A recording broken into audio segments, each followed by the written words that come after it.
अस्सलाम वालेकुम। दोस्तों, प्रो रेटा कंज़प्शन क्या है और हमारे बिजली के बिलों पर प्रो रेटा कंज़प्शन के आने से क्या फ़र्क पड़ता है?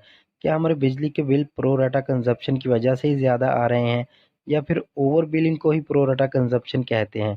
तो चलिए आज की इस वीडियो में हम आपको प्रो रेटा कंज़प्शन के बारे में तफ़सील से बताते हैं। दोस्तों, स्क्रीन पर आपको ये जो बिल नज़र आ रहा है ये मई 2024 का है और इस पर प्रो रेटा कंज़प्शन लिखा हुआ है। अब हम यहाँ पर आपको 2 रीडिंग्स दिखाते हैं। एक ये जो मीटर की रीडिंग है और दूसरी बिल पर टाइप प्रेज़ेंट रीडिंग।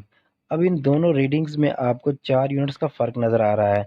यानी कि मीटर पर जो रीडिंग है वो 7076 है और बिल पर जो रीडिंग टाइप है प्रेज़ेंट रीडिंग वो 7080 है। यानी कि 4 यूनिट्स ज़्यादा डाले गए हैं। अब क्या ये ओवर बिलिंग है?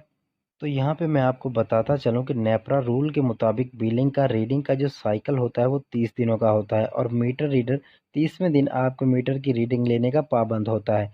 लेकिन अगर किसी वजह से यानी कि ईद की छुट्टियों की वजह से या फिर मुहर्रम उल हराम या फिर किसी और गज़टेड हॉलिडे की वजह से वो रीडिंग ना ले सके, तो वो 1 दिन पहले या 1 दिन बाद रीडिंग करेगा। अब इस बिल में जो प्रेज़ेंट रीडिंग में 4 यूनिट्स ज़्यादा हैं, वो इस वजह से हैं कि इस बिल की रीडिंग 30 दिन के बजाय 29 दिन की है और बिल की एवरेज के हिसाब से उसे 1 दिन के 4 यूनिट्स इज़ाफ़ी डाले गए हैं।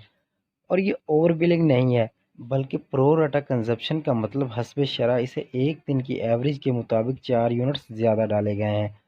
और इसी तरह अगर 31 दिन की रीडिंग की जाएगी, तो इस बिल की हस्बे शरअ के मुताबिक 4 यूनिट्स या 8 यूनिट्स जो भी उस बिल की 1 दिन की एवरेज होगी, वो यूनिट्स इसे कम डाले जाएँगे। ये नेपरा का रूल है और इसे ओवर बिलिंग नहीं कहते। दोस्तों, उम्मीद करता हूँ आपको प्रो रेटा कंज़प्शन के बारे में अच्छे से समझ आ गई होगी। दोस्तों, मज़ीद ऐसी वीडियोज़ के लिए हमारे चैनल को सब्सक्राइब करें और नोटिफ़िकेशन बेल घंटी को दबाकर ऑल पे क्लिक कीजिए। मिलते हैं नेक्स्ट वीडियो में। अल्लाह हाफ़िज़।